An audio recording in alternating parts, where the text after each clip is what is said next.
Friends, हमारी daily conversation में हमें कुछ इस तरह के सेंटेंसेस अक्सर बोलने पड़ते हैं। लाइक घर पहुंचने के बाद मैं तुम्हें कॉल करूंगी, खाना खाने के बाद बेबी सो गया, या फिर टीवी देखने के बाद मैं पढ़ाई करूंगा। बच्चे ऐसा बोलते हैं ना। तो गाइस, अगर आपको इस टाइप के सेंटेंसेस बोलने हो तो आपको इस स्ट्रक्चर का यूज़ करना होगा। हैविंग प्लस वर्ब का थर्ड फॉर्म, और इसका मतलब होता है कुछ करने के बाद, मतलब कोई काम करने के बाद, कोई चीज़ करने के बाद। मानो अगर आपको बोलना हो कि घर पहुंचने के बाद मैं आपको फ़ोन करूंगी। Having reached home I will call you. Having reached home I will call you. खाना खाने के बाद पापा बाहर चले गए। हैविंग हैड द फूड पापा went out. Having had the food पापा वेंट आउट। कुछ देर टीवी देखने के बाद मैं पढ़ाई करूंगा। Having watched TV for a while I study. Having watched TV for a while I study.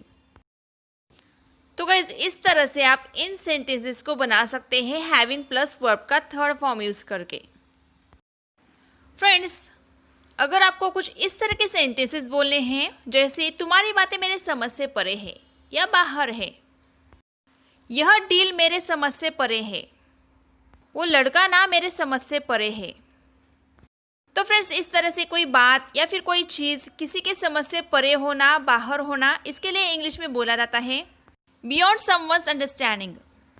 और इस टाइप के सेंटेंसेस बनाने का स्ट्रक्चर है, सबसे पहले हम बोलेंगे सब्जेक्ट, उसके बाद हम बोलेंगे हेल्पिंग वर्ब, और उसके बाद हम बोलेंगे बियॉन्ड माई अंडरस्टैंडिंग। यहाँ पे my according to subject change होगा, like his understanding, her understanding, our understanding, their understanding, etcetera. तो चलिए इसके कुछ एग्जाम्पल्स देखते हैं। सपोज आपको बोलना हो कि उसका व्यवहार मेरे समझ से परे है। His behaviour is beyond my understanding. आप मेरे समझ से परे हो, मेरे समझ से बाहर हो। You are beyond my understanding. यह डील मेरे समझ से परे है। This deal is beyond my understanding. तुम्हारी बातें उसके समझ के बाहर है। Your talks are beyond his understanding.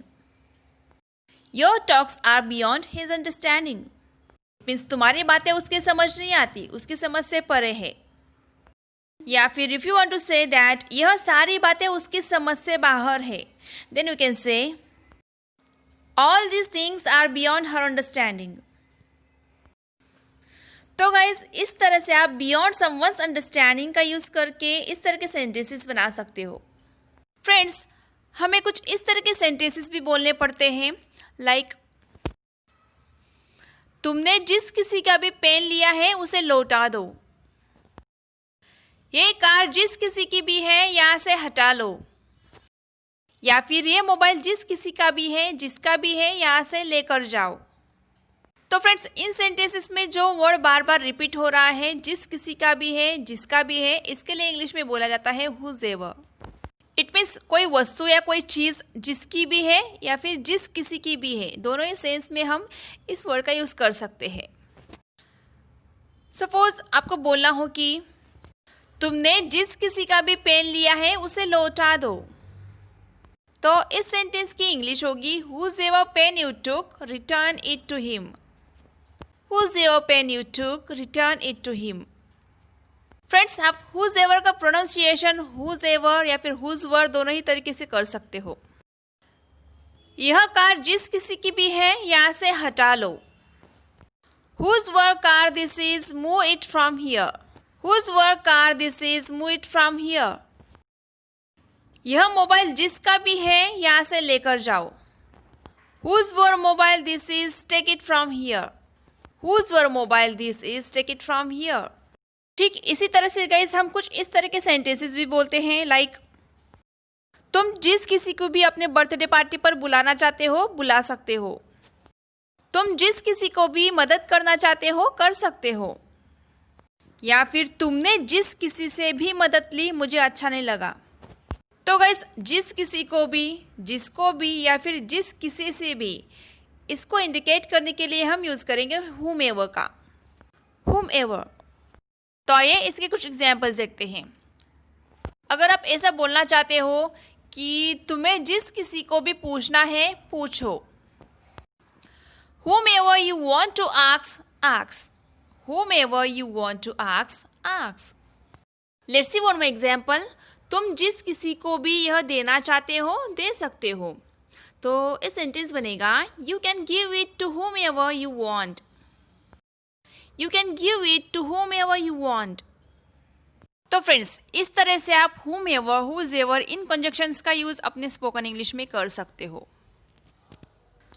तो चलिए फ्रेंड्स, अब हम सीखेंगे अनलेस एंड अनटिल का यूज़ सेंटेंसेस में कैसे किया जाता है।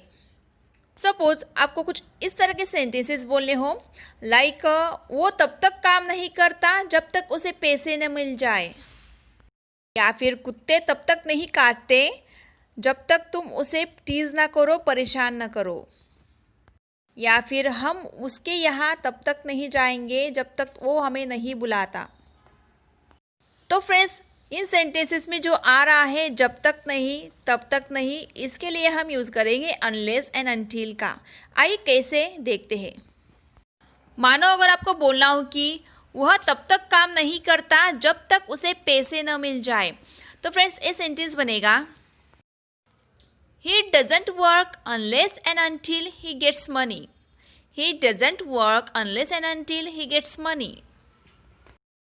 या फिर मम्मी लोग बच्चों को ऐसे कई बार डांटते हैं, डराते हैं कि जब तक मैं नहीं कहती तुम तब तक यहाँ से कहीं नहीं हिलोगे। तो मम्मी लोग अब इस सेंटेंस को इंग्लिश में बोल सकती है You won't move from here unless and until I say। You won't move from here unless and until I say। मैं तुमसे तब तक बात नहीं करूँगी जब तक तुम सॉरी नहीं कहते।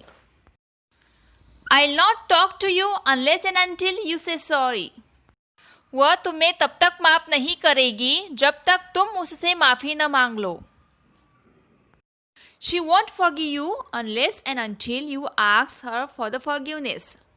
She won't forgive you unless and until you ask her for the forgiveness। या फिर अगर आपको ऐसा बोलना हो कि मैं तब तक तुम्हारा इंतज़ार करूँगी जब तक तुम वापस ना आ जाओ। I'll wait for you unless and until you return। I'll wait for you unless and until you return।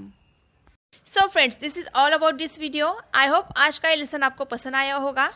अगर हाँ तो प्लीज़ वीडियो को लाइक और शेयर करना ना भूलिए, और अगर आप इस चैनल पे पहली बार आए तो प्लीज़ चैनल को सब्सक्राइब ज़रूर कर लीजिए, क्योंकि मैं ऐसे ही वीडियोस अक्सर अपलोड करती रहती हूँ। So friends, see you in the next video. Bye bye, take care.